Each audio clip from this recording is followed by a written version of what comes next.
Assalamualaikum warahmatullahi wabarakatuh. Selamat datang di pertemuan kita yang ke-13. Di modul ke-12, kita akan mempelajari tentang basic server hardening dan backup data. Nah, pertemuan kali ini akan kita bagi menjadi dua pertemuan, yaitu pertemuan pertama, pertemuan ke-13 kali ini, kita akan mempelajari tentang basic server hardening, dan di pertemuan ke-14 berikutnya kita akan mempelajari tentang bagaimana cara membackup data. Oke, seperti biasa, di modul ke-12 ini ada tiga goal yang akan kita capai, yaitu pertama kita akan melihat basic practice untuk server hardening server dan untuk keamanan, dan kita akan mempelajari tentang monitoring resource dan juga cara membackup database dan database file. Nah, jadi apa yang dimaksud dengan hardening server? Server hardening atau hardening server adalah seperangkat disiplin dan teknik untuk meningkatkan keamanan server dari serangan di luar. Nah, serangan di luar ini sebenarnya diatur oleh standar aturan ISO 27001. Nah, jadi tujuan dari server hardening ini adalah untuk mengurangi serangan server dari luar, baik itu serangan server melalui jaringan dari aplikasi atau perangkat lunak yang diinstal. Dengan menghapus beberapa perangkat lunak yang tidak diperlukan dan juga menutup celah-celah keamanan yang terbuka, itu dapat membantu server supaya terlindungi dari akses-akses atau eh, hal-hal yang dapat merusak server atau akses dari orang-orang yang tidak memiliki organisasi, sehingga data dan file yang ada di server kita itu aman dengan menutup celah-celah keamanan yang masih kosong ataupun mudah untuk dilalui serta membatasi akses ke server secara fisik, itu akan memiliki peluang lebih sedikit server kita akan dirusak ataupun diakses oleh orang-orang yang tidak memiliki akses secara khusus. Nah, di security kali ini sebenarnya ada beberapa hal yang harus dicek, yaitu mulai dari baik itu di fisiknya dan maupun di softwarenya. Nah, berapa checklist security yang harus dicek? Yang pertama itu tentang akun dan login. Nah, di sini tujuannya untuk membatasi akses masuk dari orang-orang yang tidak bertanggung jawab atau tidak memiliki akses terhadap server kita. Kemudian adalah komponen dan subsistem, yaitu dari sistem ataupun aplikasi yang berjalan di server di OS, di sistem operasi server kita. Nah, jadi kita harus memanage komponen dan sistem atau aplikasi apa saja yang diinstal di server kita sehingga tidak memiliki celah untuk diserang dari luar. Kemudian pembaruan dan vulnerability atau kerentanan, sehingga kalau semakin kita sering update, semakin OS itu mendapatkan update keamanan lebih banyak atau lebih sering, itu akan memperkecil kerentanan atau vulnerability dari softwarenya untuk bisa diserang oleh orang-orang yang tidak bertanggung jawab. Kemudian ada jam dan timestamp. Nah, jam dan timestamp ini penting untuk menjaga keamanan. Nah, kemudian jaringan dan firewall. Nah, di jaringan dan firewall ini bertujuan untuk meningkatkan keamanan kita atau dan menutup jaringan-jaringan dan port-port yang terbuka di server kita. Tujuannya ya cuma satu, untuk mengurangi akses terhadap orang lain yang tidak memiliki akses untuk server kita, yang harusnya tidak berakses langsung dengan server kita. Nah, di jaringan dan firewall ini bisa bersifat software ataupun bersifat hardware. Nah, secara hardware mungkin switch-nya dikonfigurasi atau di limit koneksinya, port-port yang terbuka ditutup, dan juga firewall juga bisa bersifat berupa hardware dengan cara menggunakan perangkat firewall hardware, ataupun bisa juga secara software dengan cara di open port di software sistem operasi yang sedang berjalan, dan firewall berupa aplikasi. Misalkan untuk Ubuntu 20 itu ada firewall namanya UFW, kalau di CentOS ataupun basisnya RHEL itu ada namanya firewall D.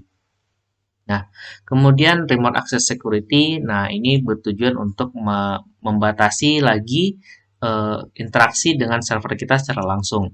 Nah, Membatasi dalam arti ini membatasi untuk memanage ya, bukan mengaksesnya seperti kita membuka google.com, bukan seperti itu, tapi membatasi secara akses untuk memanage dari servernya.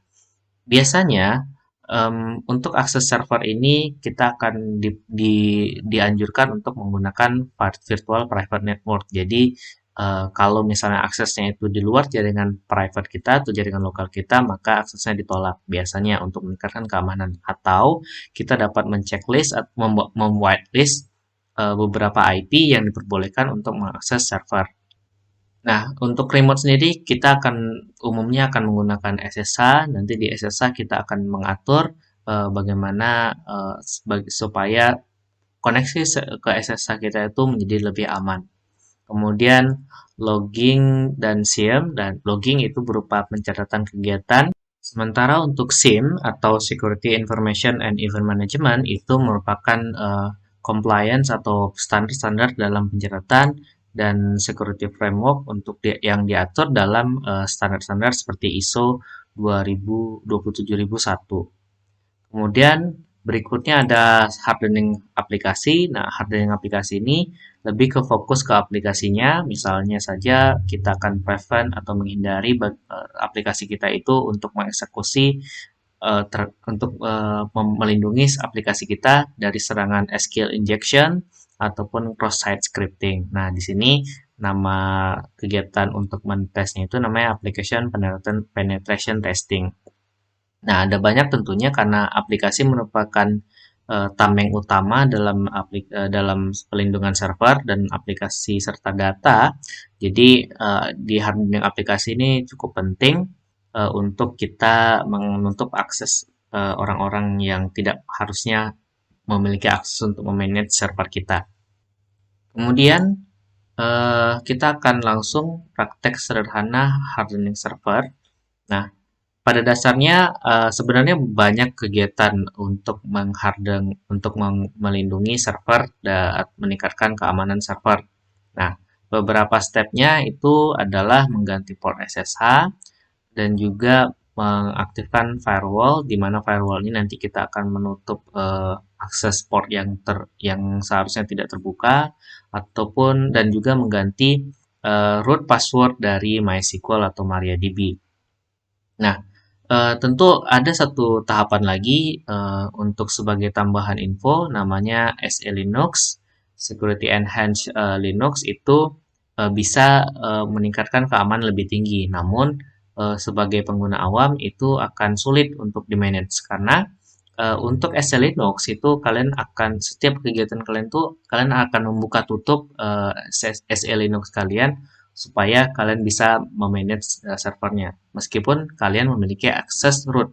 Jadi SE Linux itu suatu metode untuk keamanan yang lebih powerful lagi dari keamanan yang ini. Jadi untuk yang ini kita hanya menggunakan keamanan sederhana saja. Nah, langsung saja kita akan kembali kepada terminal kita. Nah, di terminal kita akan menggunakan VMware. Nah, di sini kita akan gunakan VMware yang pertama ya. Kita akan gunakan VMware yang pertama. Kita cek dulu. Oke, jadi kenapa tidak yang kemarin? Yang kemarin untuk testing karena di sini sudah lengkap aplikasinya dan kita lebih leluasa untuk pengaturannya. Jadi di sini kita akan gunakan server kita yang pertama kali. Nah, ini IP-nya ada dua. Yang kemarin cuma ada satu. Oke, baik. Nah, tahapan pertama untuk kita mengamankan akses melalui SSH, makanya kita akan menggunakan si Mobile Exterm. Jadi kita kembali ke Mobile Exterm. Nah, di sini kita akan login di sini di ini kita. Nah, secara default sebenarnya SSH key kita itu untuk menerapkan passwordless login menggunakan SSH itu sudah tersimpan di Mobile Exterm. Nah, kalau misalnya kalian ingin generate SSH baru, maka kalian bisa gunakan perintah untuk SSH generate-nya. Nah, sebelum menggenerate key, pastikan kalian tidak punya key yang masih aktif yang mungkin kalian masih simpan untuk akses server ataupun aplikasi. Nah, untuk mengeceknya apakah kalian menyimpan atau tidak, silakan pergi ke folder user kalian, kemudian di folder .ssh. Nah, di folder ini silahkan kalian cek apakah masih ada file user atau tidak. File keygen untuk SSH-nya atau tidak. Oke, cara menceknya kalian tinggal list aja semuanya. Nah, karena di sini ada beberapa key yang harus saya proteksi, maka saya tidak bisa lihatkan.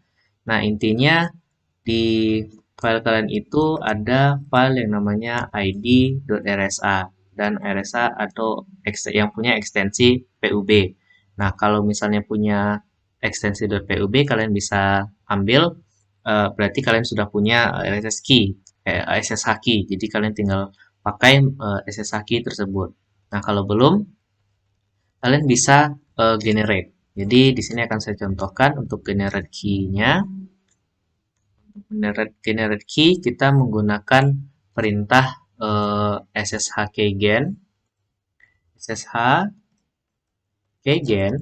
mint kita pakai algoritmanya RSA, terus bitnya ini 4096 min c, diikuti dengan di sini boleh alamat email ataupun kuncinya ataupun usernya.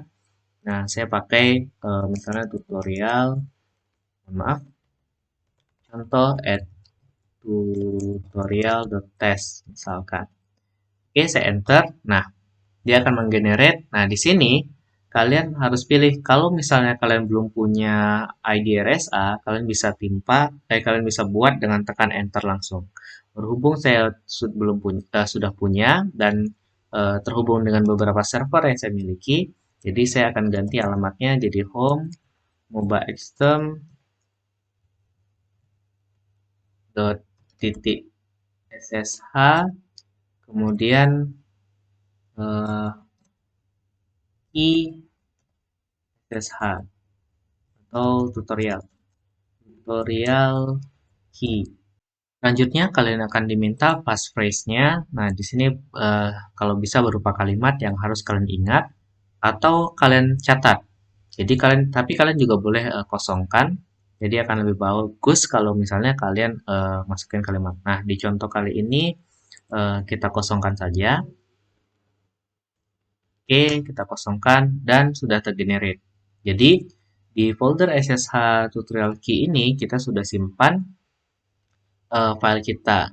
Nah, itu ada dua file. Pertama akan terbuat namanya file tutorial key dan satu lagi, nah ini key private kita dan key ini jangan sampai diberikan kepada siapapun. Kemudian ada tutorial key.pub. Nah, yang ini nanti yang akan kita bagikan ke orang-orang lainnya. Baik, kita clearkan dulu. Nah, selanjutnya kalian bisa menggunakan untuk mengupload key public kalian ke server menggunakan perintah ssh copy id. Namun di sini karena kita menggunakan contoh file yang spesifik, kalau kalian hanya menggunakan file yang id rsa, nah kalian bisa langsung upload di rsa.pub. Nah, kalian tidak perlu menggunakan perintah tambahan, cukup menggunakan ssh sedikit ssh copy id, terus diikuti dengan nama usernya itu ada tutor, add IP-nya itu ada 192.168.147.59. Nah, IP si PC server kita yang pertama kali. Nah, kalian bisa langsung enter, maka dia nanti akan ngebaca public key yang ada di file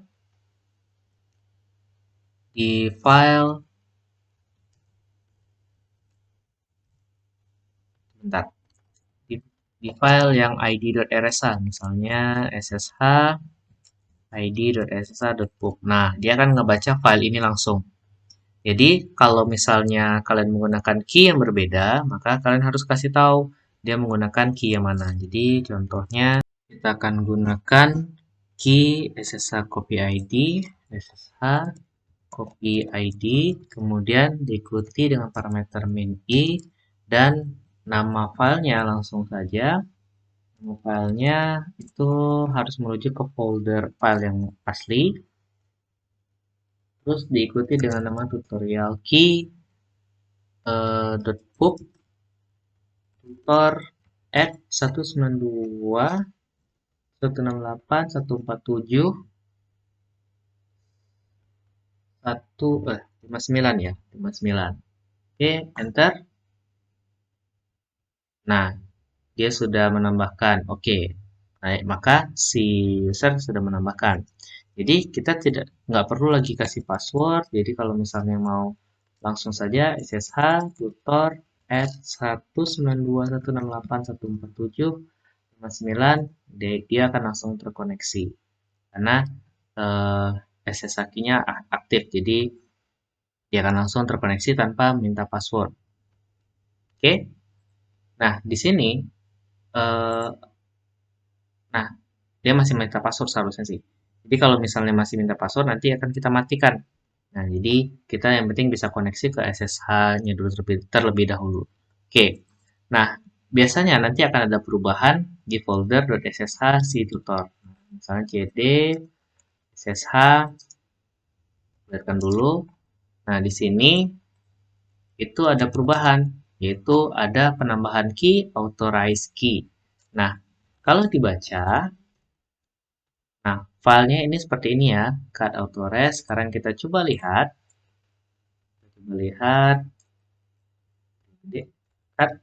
cut.ssh tutorial.key.pub. Nah, key-nya itu akan sama. Jadi ini contoh tutorial test. Nah, key-nya itu bentuknya akan sama kontennya. Jadi kalian juga bisa menambahkan SSH key dengan cara mengcopy isi file dari tutorial ssh.pub ini, di copy, kemudian pastekan di authorize key. Oke, jadi kalian bisa lakukan itu. Nah, sekarang kita akan coba passwordless-nya. Bagaimana passwordless-nya? Nah, untuk passwordless, maka kita akan atur konfigurasi si SSH-nya. Jadi kita atur dulu di etc SSH, kemudian SSHD, kemudian kita buat nano SSHD config. Nah, oh ya, privilege-nya sudo karena ini folder root, password. Oke, nah di sini nanti kita bisa atur sih portnya, port berapa. Misalnya kita ganti portnya langsung. Nah, jadi kita ganti passwordnya itu di port 56.000 misalnya. Kemudian untuk bagian authentication, max authentication, nah di sini bisa diatur ya berapa sesi maksimalnya untuk SSH. Terus juga eh, password authentication-nya misalnya kita hapus. Jadi hal ini akan mengakibatkan eh, ketika kita login dia tidak akan minta password authentication ketika koneksi SSH-nya. Oke, ini kita buat no. Kemudian apa lagi ya? Spam ini defaultkan aja juga nggak masalah. Oh ya, di sini pada password authentication juga ya. Oke, di sini yang ini kita disable aja. Oke, ini kita disable. Kita kasih tanda ke pagar dan ya ini aja dulu. Jadi tapi kalian masih buat bisa sih pengaturan tambahan, misalnya sesinya kalian batasin hanya 10 ataupun 1 ataupun berapa gitu. Tergantung kebutuhan kalian. Jadi kita coba 2 aja dulu ya. Nah, di listen address ini kalian bisa limit dia akan respon dengan IP apa saja. Kalau 000 berarti dia akan respon dari semua IP. Tapi kalau misalnya ada spesifik IP, kalian bisa tuliskan di sini. Oke, kita simpan terlebih dahulu. Nah, sekarang kita akan restart. Nah, cara restartnya kita akan load konfigurasi yang sudah kita simpan. Sudo system control restart SSHD. SSHD service namanya ya. Kita restart. Nah, kita sudo system control, kita cek statusnya. Sistem control status SSHD service. Nah, di sini sudah running, portnya sudah ganti 5600. Sekarang kita akan coba login di sini. Kita lihatkan dulu. Oke, sekarang SSH tutor add 192.168.147. Oke, enter. Oke, salah. IP-nya sudah IP-nya portnya sudah ganti ya. Jadi min P 5600. Portnya sudah kita ganti. Permission denied. Oh ya, kita menggunakan public key ya. Berarti kita ada yang salah tadi itu kita menggunakan harusnya private key. Oke. Jadi bukan bukan bukan. Oke, kita coba SSH kita giniin terus key-nya kita ganti. Kalau kayak gini berarti dia gunakan, ingat yang kita gunakan tadi itu yang ID underscore RSA. Nah, karena kita gunakan custom, kita tambahkan parameter min i, kemudian diikuti dengan alamat part SSH kita, terus tutorial underscore key. Nah, di sini jangan pakai pub karena di sini private key. Jadi kita coba enter. Nah, kita sudah login. Jadi kita tidak perlu pakai password dan juga ini meningkatkan keamanan kita. Oke. Nah, untuk di Mobile System kita bisa tambahkan pengaturannya. Jadi kan kita simpan di sini. Jadi kita edit dulu. Nah, di sini kita tambahkan 5600. Terus juga untuk advance-nya kita gunakan private key. Nah, tapi private key-nya kita pilih. Jadi kita pilih sesuai dengan kebutuhan kita. Nah, ini namanya ID RSA. Kita ganti tutorial key. Oke. Sekarang kita simpan. Sekarang kita coba cek koneksi lagi di sini dan masih di refuse. Oke, sepertinya ada yang salah. Kita coba cek. Oh ya, ini masih 5600. 22 portnya. SSH-nya juga kita ganti. Terus ini tutorial key. Oke, kita simpan. Apakah tidak menyimpan lagi ya? Oke, karena saya sudah terlalu banyak nih ya. Baik, sekarang saya sudah hapus beberapa hal. Jadi kita ganti, kita coba lagi. 5600 SSH-nya kita pakai private key. Nah, di sini alamatnya langsung kita ganti tutorial key. Oke, kita simpan. Nah, harusnya tidak berubah lagi. Oke, kita sudah. Oke, kita coba cek. Nah, kita sudah login. Jadi, kita sudah login. Nah, begitu kurang lebih caranya. Nah, kalau misalnya kalian menggunakan default IP itu lebih gampang lagi. Kalian tidak perlu spesifikasi menggunakan key yang mana untuk login. Oke, sekarang kita sudah berhasil untuk login menggunakan SSH key dan passwordless menggunakan SSH.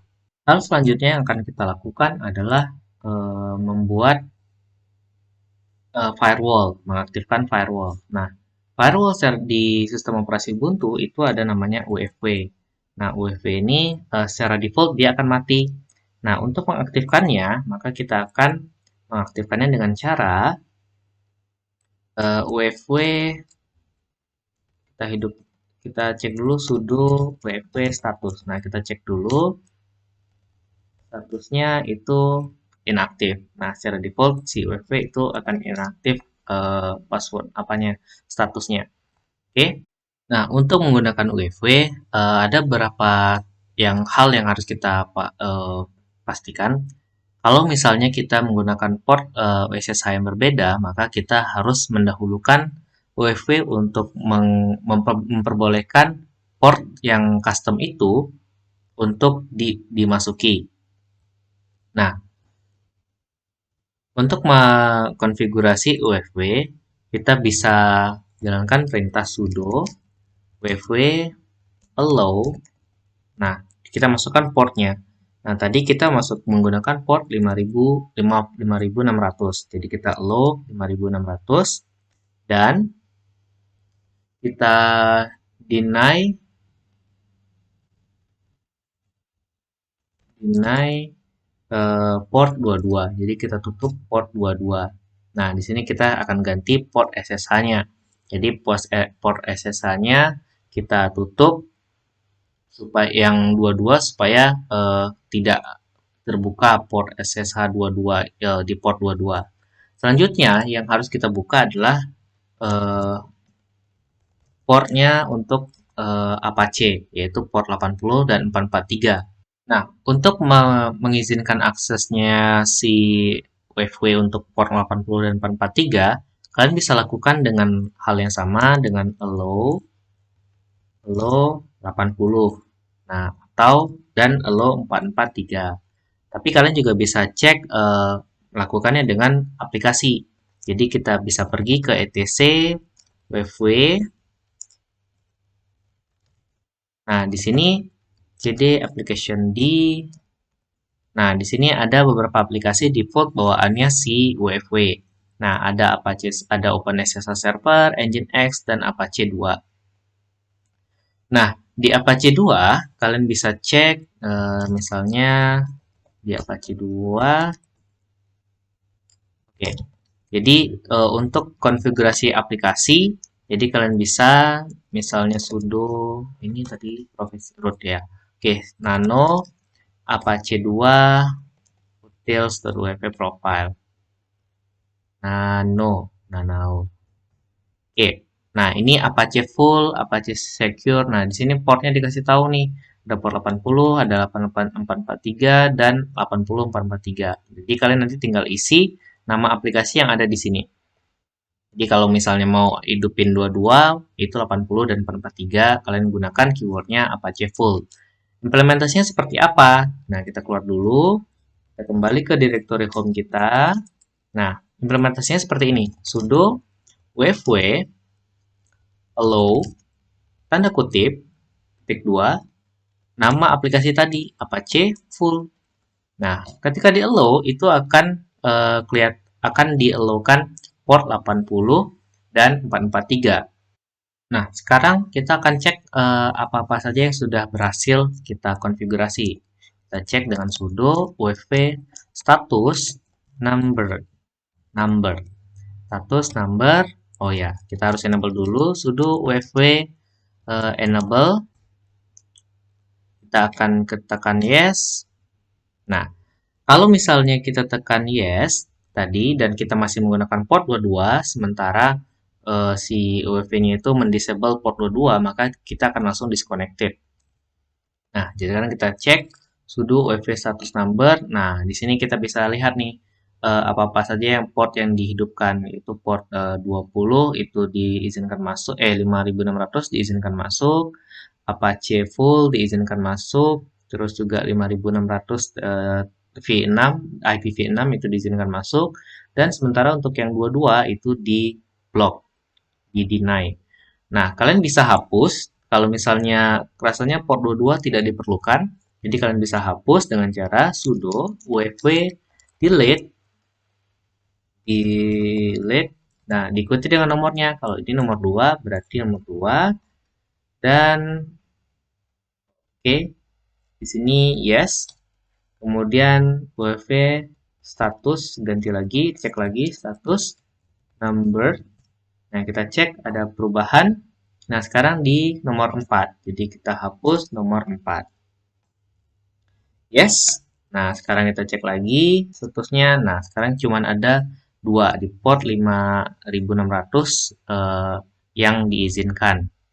Nah, sekarang bagaimana misalnya kalian membutuhkan remote, misalnya remote si MariaDB server tadi yang kita butuhkan. Nah, kita harus mengizinkan port 3306 itu bisa diakses keluar, tapi hanya untuk spesifik IP. Jadi tidak boleh IP yang sembarangan, karena akan berbahaya bagi database kita. Nah, untuk membuatnya kita bisa jalankan perintah sudo wfw allow. Nah, di sini kita tambahkan kata from dan spesifik IP. Nah, berhubung IP kita itu di sini adalah IP 192.168.147.1, jadi IP-nya itu IP sumber ya, bukan IP si server kita, tapi IP sumber komputer kita. Nah, kita tambahkan 1 to any port. Nah, portnya berapa? 3306. Karena 3306 ini portnya si MariaDB. Dan koneksinya itu menggunakan TCP. Jadi koneksinya itu nanti akan menggunakan TCP. Enter. Dan kita bisa cek status number. Nah, 33 TCP allow in. Jadi koneksi itu ada yang TCP, ada yang UDP. Nah, kita bisa spesifikasi mana yang dibutuhkan. Dan tentunya masih banyak laginya firewall yang bisa kalian coba-coba untuk konfigurasinya. Nah, setelah menambahkan firewall, kita harus membuat password user database kita itu menjadi lebih aman. Karena kalau misalnya mereka dapat akun rootnya server kita, mereka bisa langsung akses database kita, konten data kita. Jadi kita harus set si password untuk user root di MySQL, di MariaDB kita. Nah, untuk mengupdate password root dari My Database, kita akan menggunakan query database-nya. Jadi kita masuk ke MySQL, sudo MySQL. Nah, kita di sini langsung masuk ya, karena kita aksesnya root, preference-nya sudo. Oke, sekarang ada banyak cara, tapi beberapa cara yang bisa digunakan, misalnya kita tambahkan alter user, kemudian nama user kita root, add localhost, kemudian identified by nama password kita tambahkan di sini misalnya root password misalkan di titik koma enter. Kemudian seperti biasa kalau ada perubahan flush privileges enter, kita keluar. Sekarang coba kita masuk lagi. Nah, akses kita ditolak.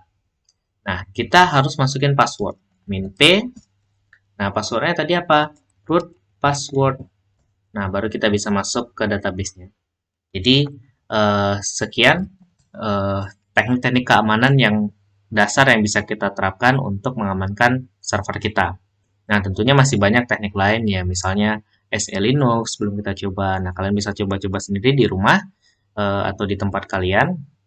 Kalian bisa coba-coba sendiri, explore lebih lagi untuk meningkatkan keamanan server. Oke, pertemuan kali ini saya cukupkan sampai di sini. Eh, terima kasih atas kehadirannya. Saya tutup. Assalamualaikum warahmatullahi wabarakatuh.